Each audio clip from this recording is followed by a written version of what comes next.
All right. We are continuing reading Angela Y. Davis, Women, Race, and Class. We are on Chapter 4, Racism in the Woman Suffrage Movement. Both Elizabeth Cady Stanton and Susan B. Anthony interpreted the Union victory as the real emancipation of the millions of black people who had been the victims of Southern slaveocracy. They assumed that the abolition of the slave system elevated black people to a position in U.S. society that was comparable in almost every respect to that of middle-class white women. Quote, by the act of emancipation in the Civil Rights Bill, the Negro and woman now had the same civil and political status, alike needing only the ballot. End quote. The assumption that emancipation had rendered the former slaves equal to white women, both groups equally requiring the vote for the completion of their social equality, ignored the utter precariousness of black people's newly won, quote, freedom, end quote, during the post-Civil War era. While the chains of slavery had been broken, black people still suffered the pain of economic deprivation, and they faced the terrorist violence of racist mobs in a form whose intensity was unmatched even by slavery. In the opinion of Frederick Douglass, the abolition of slavery had been accomplished in name alone. The daily lives of black people in the South still reeked of slavery. There was only one way, so Douglass argued, to consolidate and secure the new, quote, free, end quote, status of Southern blacks. Quote, slavery is not abolished until the black man has the ballot, end quote. This was the basis for his insistence that the struggle for black suffrage ought to take strategic priority at that particular historical moment over the effort to achieve the vote for women. Frederick Douglass viewed the franchise as an indispensable weapon which could complete the unfinished process of liquidating slavery. When he argued that women's suffrage was momentarily less urgent than the extension of the ballot to black men, he was definitely not defending black male superiority. Although Douglass was by no means entirely free of the influence of male supremacist ideology and white... Oh, hold on, my fault. All right, I was trying to turn the page and not break the sentence, but I can't help but do it. Even though Douglass was not completely free of influence of male supremacist ideology, and while the polemical formulations of his arguments often leave something to be desired, the essence of his theory that black suffrage was a strategic priority was not in the least anti-woman. Frederick Douglass argued that without the vote, black people in the South would be unable to achieve any economic progress at all. Quote, without the elective franchise, the Negro will still be practically a slave. Individual ownership has been abolished, but if we restore the Southern states without this measure, i.e., without the ballot, we shall establish an ownership of the blacks by the community among which they live. End quote. The need to defeat the continued economic oppression of the post-war era was not the only reason for black people's especially urgent claim for the vote. Unabashed violence, perpetuated by mobs encouraged by those who sought to profit from the labor of the former slaves, would undoubtedly continue unless black people achieved political power. In one of the first debates between Frederick Douglass and the women's suffrage proponents inside the Equal Rights Association, Douglass insisted that black suffrage took precedence because, quote, with us, disenfranchisement means New Orleans, it means Memphis, it means New York mobs, end quote. The Memphis and New Orleans riots took place in May and July of 1866, less than a year before the debate between Douglass and the white women took place. A U.S. Congressional committee heard this testimony from a newly freed black woman who was a victim of the Memphis violence. Quote, I saw them kill my husband. He was shot in the head while he was in bed, sick. There were between 20 and 30 men who came to the house. They made him get up and go out of doors. They asked him if he had been a soldier. Then one stepped back, put the pistol to his head, and shot him 3 times. When my husband fell, he scuffled about a little and looked as if he tried to get back into the house. Then they told him if he did not make haste and die, they would shoot him again. End quote. In both Memphis and New Orleans, black people and some white radicals have been killed and wounded. During both massacres, the mobs who burned schools, churches, and black dwellings also raped, singly and in groups, the black women whose paths they crossed. These two Southern riots have been foreshadowed by the New York violence of 1863, which had been instigated by pro-slavery, anti-draft forces in the North and had claimed the lives of some 1,000 people. In light of the widespread violence and terror suffered by black people in the South, Frederick Douglass's insistence that black people's need for electoral power was more urgent than that of middle-class white women was logical and compelling. The former slave population was still locked in the struggle to defend their lives, and in Douglass's eyes, only the ballot could ensure their victory. By contrast, the white middle-class women, whose interests were represented by Elizabeth Cady Stanton and Susan B. Anthony, could not claim that their lives were in physical jeopardy. They were not, like black men and women in the South, engaged in an actual war for liberation. And indeed, for Southern blacks, the Union victory did not really mean that the violence of the war had been entirely halted. As W.E.B. Du Bois observed, quote, "It is always difficult to stop war, and doubly difficult to stop civil war. Inevitably, when men have long been trained to violence and murder, the habit projects itself into civil life after peace, and there is crime and disorder and social upheaval. The habit projects itself onto civil life after peace, and there is crime and disorder and social upheaval." And then here, let's take a moment and reflect on that. I think the first thing that stands out to me is a return to the concept of what we began this Rockford Reading Daily podcast series asking: have black lives ever mattered? And what we have seen even up to this point in this book is how the lives of black people have been used as political tools based on the time period that we're reading and hearing about. Their lives and their bodies were seen as instruments of labor. We just read here in this speaking about this specific this terroristic racist attack that happened in Memphis.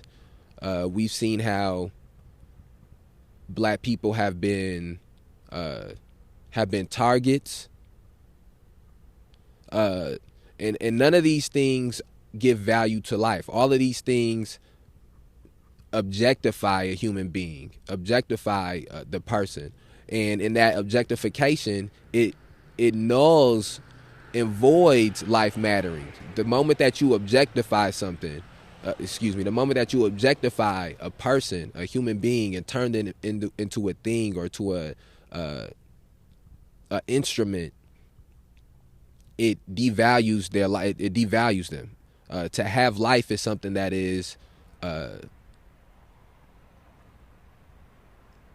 don't know I can't find the right word for it now, but I have the highest regard for life within itself. That's outside of the kind of life or just the concept and the idea of something having life, of a person having life or something having life. I think it's something that we're desensitized to how high of a priority just life should and preserving life should have. And I think part of that, specifically in this country, in this society, comes from the residual effects of the genocide of the indigenous people and of this land and slavery. One of the things that is also happening in this same time period that we're reading in the 1800s, I think is important to point out, is the expanding of the country of the United States of America, the continued what are deemed the Indian Wars, which is still continuing all the way through this time. And so I think one of the things it's important to point out is when you hear about how riots were taking place when people were trying to end slavery, which was a inherently violent institution. When you hear about, as we just read in here, after the Civil War being ended, Southern people in the South, white men in the South in particularly, who have vendettas against black people just for existing and being black, are finding the means to go and terrorize them and kill them with the understanding that there'll be no consequence and that there'll be no penalty. And these are the beginnings of this country. These are the buildings of this country. This is something that happened hold on, I just want to go to and get the exact date that we just was at. It's 1860, right? I believe it was 1860. So whoever listening to this yelling saying what the year was. Yeah, 1866. So in 1866, it's 2022, 21, finna be 2022 in a couple of days. I'm not good at that's about 150 years or so. And so that's 2 lifetimes, that in my opinion. I think the average lifespan of a person is 70 to 77, something like that, somewhere in that range. So that's 2 lifetimes. That's not an extended period of time ago. That's not a long period of time ago. So I say these things to say that when you start looking at cities that there's high rates of violence in, or that there's high rates of crime in, or what is considered crime in, when you historically go back, the beginnings of that violence, the beginnings of those crimes, it is not in the black community or in the community of color or in it's the beginnings of those things are Europeans coming over here and slaughtering the people that's in that land, then enslaving people in that land. And then once slavery was ended in some of these lands, then terrorizing the black people who were in that land, and still continuing the genocide of the indigenous peoples of those lands.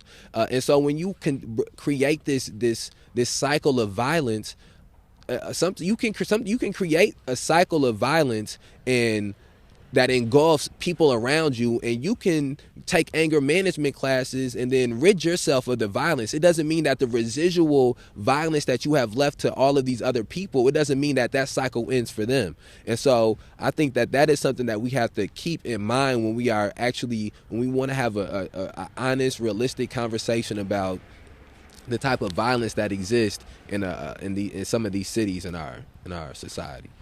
And hold on, let me see where we at here.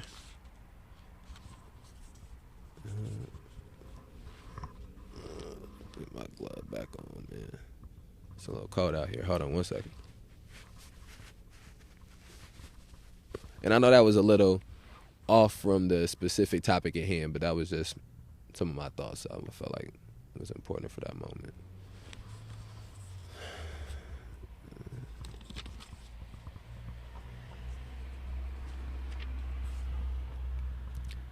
According to Du Bois, many observers of the post-war situation felt that, quote, Southern people seem to have transferred their wrath at the federal government to the colored people, end quote.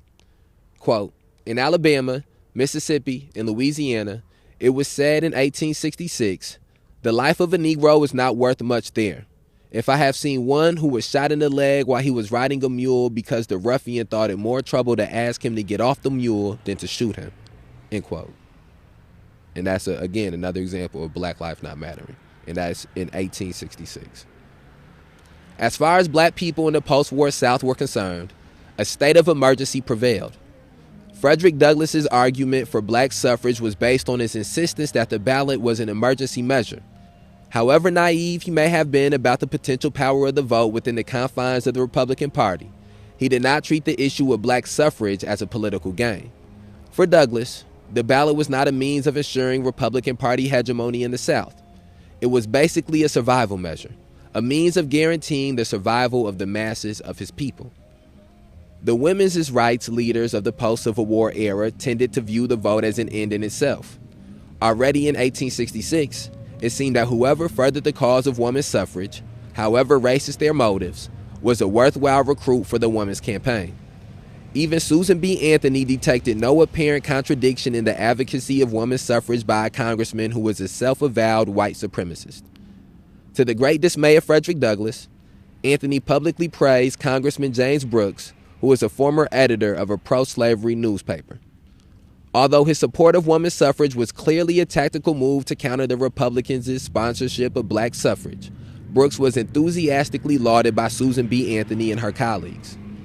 In representing the interests of the former slaveholding class, the Democratic Party sought to prevent the enfranchisement of the black male population in the South. Thus, many Democratic leaders defended women's suffrage as a calculated measure against their Republican opponents. Expediency was the watchword of these Democrats, whose concern for women's equality was imbued with the same dishonesty as the Republicans' announced support for black male suffrage. If Elizabeth Cady Stanton and Susan B. Anthony had more carefully analyzed the political situation of the post-Civil War period, they might have been less willing to associate their suffrage campaign with the notorious George Francis Train. Quote, "Woman first and Negro last is my program," end quote, was the slogan of this unabashedly racist Democrat. When Stanton and Anthony met Train during their 1867 Kansas campaign, he offered to cover all the expenses of an extensive speaking tour for himself and the two women.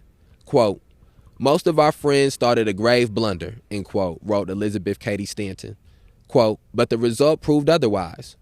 Mr. Train was then in his prime, a gentleman in dress and manner, neither smoking, chewing, drinking, nor gormandizing.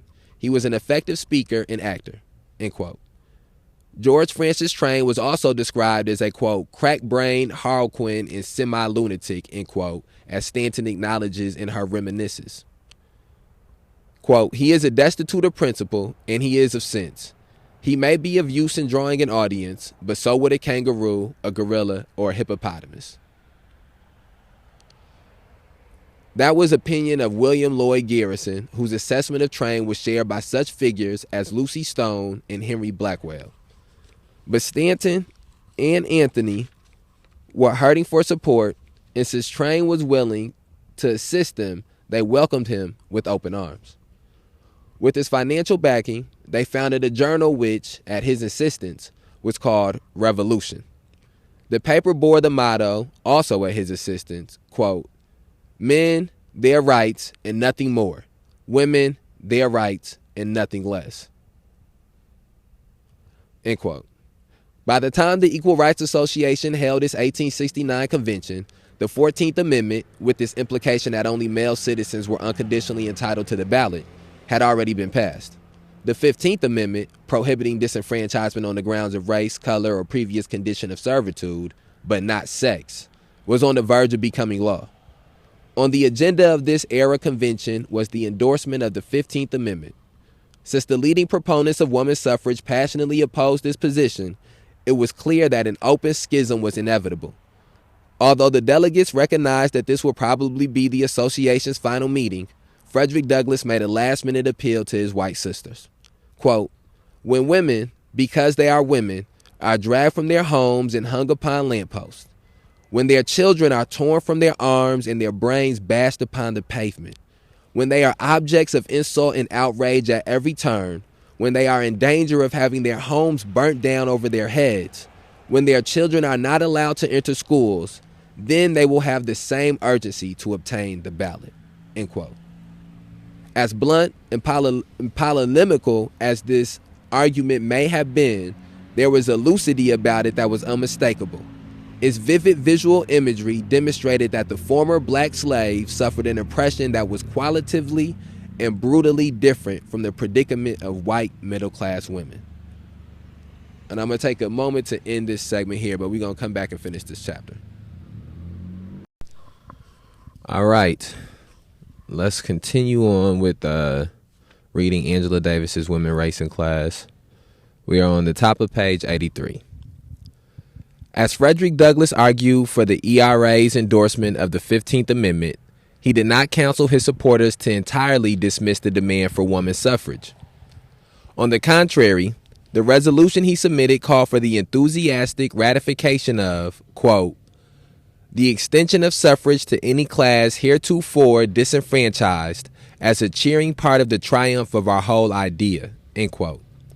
Frederick Douglass envisioned the passage of the 15th Amendment as the, quote, "culmination of one half of our demands," end quote, and the grounds for accelerating, quote, "our energy to secure the further amendment guaranteeing the same sacred rights without limitation to sex," end quote. 2 years earlier, Sojourner Truth might possibly have opposed the position of Frederick Douglass. At the 1867 ERA convention, she had opposed the ratification of the 14th Amendment because it effectively denied the franchise to black women. Quote, "There is a great stir about colored men getting their rights, but not a word about the colored women. And if colored men get their rights and not colored women theirs, You see, the colored men will be masters over the women, and it will be just as bad as it was before." End quote. By the final meeting of the Equal Rights Association in 1869, Sojourner Truth had recognized the dangerous racism underlying the feminists' opposition to black male suffrage. In Frederick Douglass's words, the position of Stanton's and Anthony's supporters was that, quote, "No Negro shall be enfranchised while woman is not," end quote. When Sojourner Truth insisted that, quote, "If you bait the suffrage hook with a woman, you will certainly catch a black man," end quote, she issued yet another profound warning about the menacing influence of racist ideology. Frederick Douglass's appeal for unity in respect to the ratification of the 15th Amendment was also supported by Francis E.W. Harper.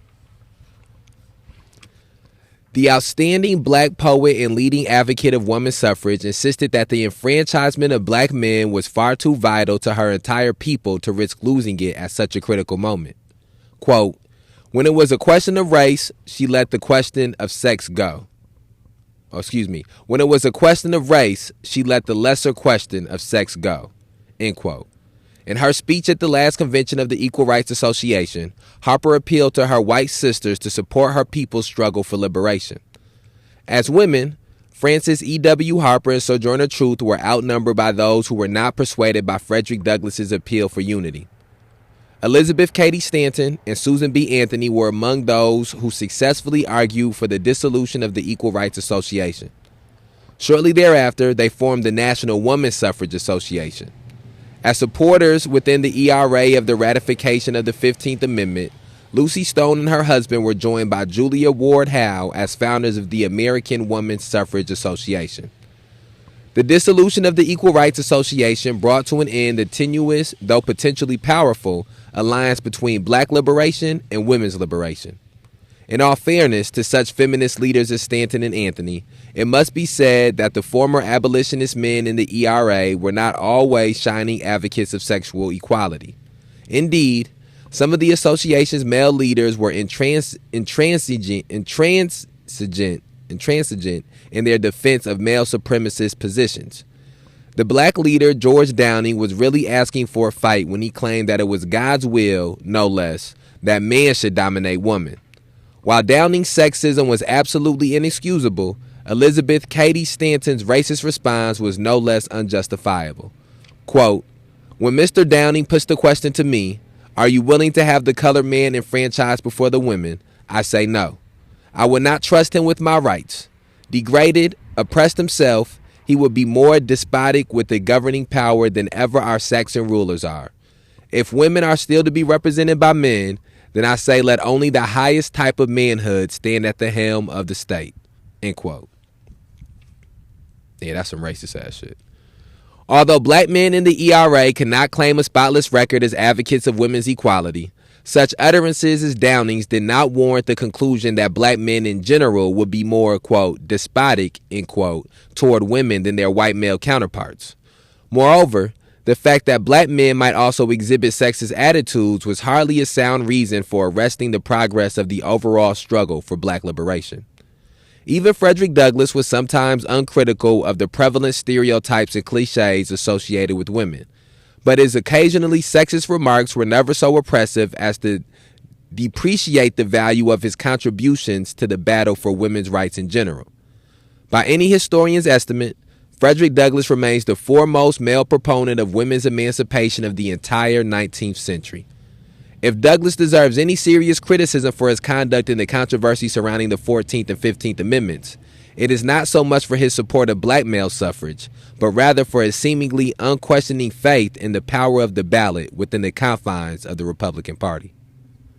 Of course, black people did need the vote, even if the prevailing political climate prevented women, black and white alike, from simultaneously winning the franchise. And the decade of radical Reconstruction in the South, which was based on the new black vote, was an era of unparalleled progress for the former slaves and poor white people as well.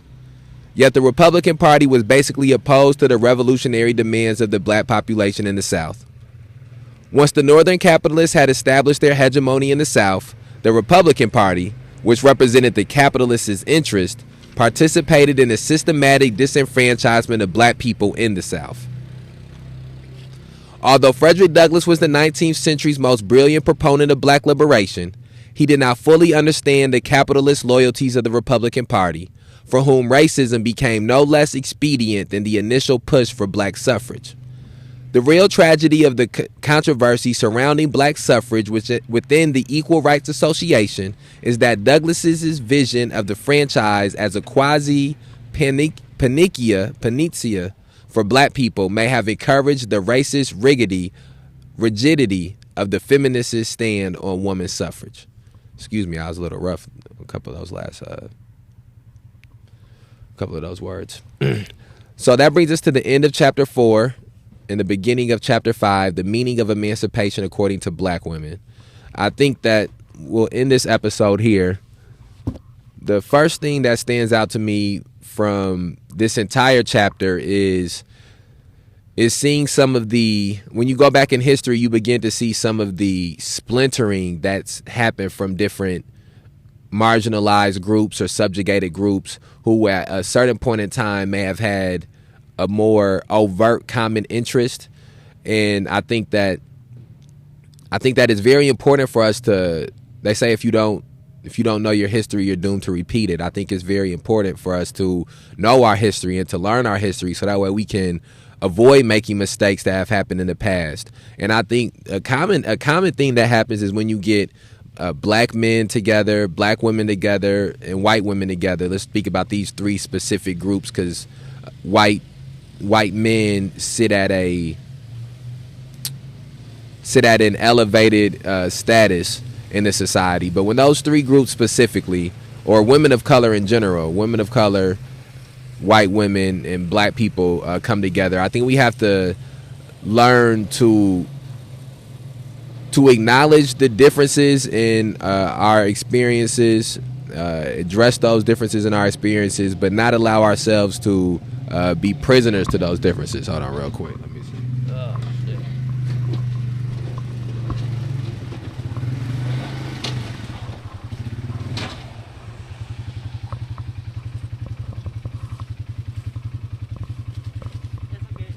You got? Okay.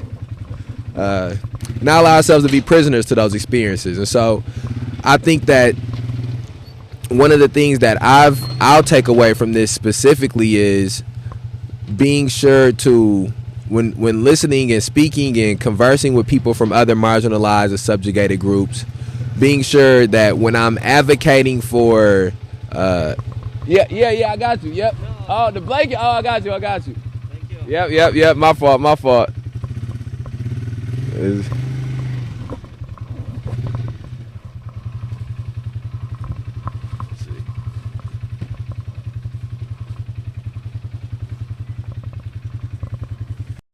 Okay, I just want to try to end this episode a little bit better. It snowed last night, so we got this people out on snowmobiles, four-wheelers, snowmobiles, salting the sidewalks and stuff. So I was trying to move some stuff so they could go by. I just want to point out that for me, one of the main lessons within this chapter is making sure that when advocating for this the subjugated group or the identity politics which I personally connect with, to make sure that as I'm trying to elevate those things, I'm not doing it by de-elevating or de-emphasizing another marginalized group's issues or another subjugated group's issues. And I think that one of the things that it sounds that Frederick Douglass was very good at was when he was trying to advocate for black liberation, not doing it in a sense of pushing down women's liberation. When he was trying to advocate for black suffrage, not doing it in a sense of trying to push down or de-emphasize the importance of women's suffrage. I think that another one of the things that's important about here is you begin to see how certain movements and certain issues how certain movements and certain issues have become less overtly intertwined and less overtly connected. And I think that one of the things that is important for us to do is to begin to articulate how these things are covertly connected now. And even though it's not as blatant as women and black people can't vote, there are still, when you look at how much white women get paid as opposed to white men, or how much black women get paid as opposed to white men, or how much black women get paid as opposed to black men, there are still these covert things beneath the surface of our society that points to the interconnection between black liberation and women's liberation. And so I think that a lot of this chapter spoke very well for itself. I think that the racism, and I think that another one of the things I want to point out before we end this episode is how the proximity of racism, racism has in our society, how close racist ideologies and racist thought patterns are in our society to the mainstream thought pattern. And so when I say that to say that a lot of times we have these thought patterns or these ideologies that are steeped in racism and steeped in anti-blackness or anti-Islamophobia, or all of these different negative aspects. We have these thought patterns that are so deeply cemented in these things that a lot of times we don't know it. They're subconscious. And one of the things I do believe is pointed out here is how these women had these middle-class white women had a lot of these subconscious racist ideologies, and they were opposed to slavery because of the inherent brutality that came with it. And I believe that they're opposed to the racism that was being perpetuated by slavery, but the racism that existed in the society outside of slavery was one that they seemed to still be buying into or oblivious to in some nature. And so I think we just have to do the job of regularly combating the racism that exists within our society and the same thing, the patriarchy that exists within our society. As we pointed out here, some of the men who were in support of the black liberation and the ending of slavery were still buying into some of the male supremacist ideologies that existed at the time. And then also, it's still multiple things to point out, but I also think that one of the things that Angela Davis did a good job of highlighting in this chapter is how electoral politics cannot be the only solution to our issues, or cannot be the number one way that we begin to try to solve our issues, because of the fact that we have a historical precedent of people putting electoral politics at the forefront, people putting the right to vote at the forefront, and those specific tactics not being strong enough to break the back of the racism that exists in our society, specifically because, as was pointed out in this chapter, politicians are people who mimic the ideology of the times they're in. They are people who do what is best economically for the current times that they are in. And whether that be the Republican Party or the Democratic Party, that has been something that has been true. And black people and women have been used, and immigrants have been used as tactics and as tools for those parties to try to get elected, but they have never been seen as humanitarian issues. These issues around women and black people and immigrants have always been seen as political issues and not humanitarian issues. And so here when people have this concept of being aligned to the Democrats or being aligned to Republicans, I believe, especially for black people, that is a false notion to have. We need to be aligned with the people and the party that in the moment will do the thing that is most equitable for black people. And so we're going to end this episode here. Please take time to share this on whatever platform you're listening to it on. Be on the lookout for tomorrow's episode of Rockford Reading Daily, where we will begin on Chapter 5 of Women, Race, and Class by Angela Y. Davis. All right, we outside.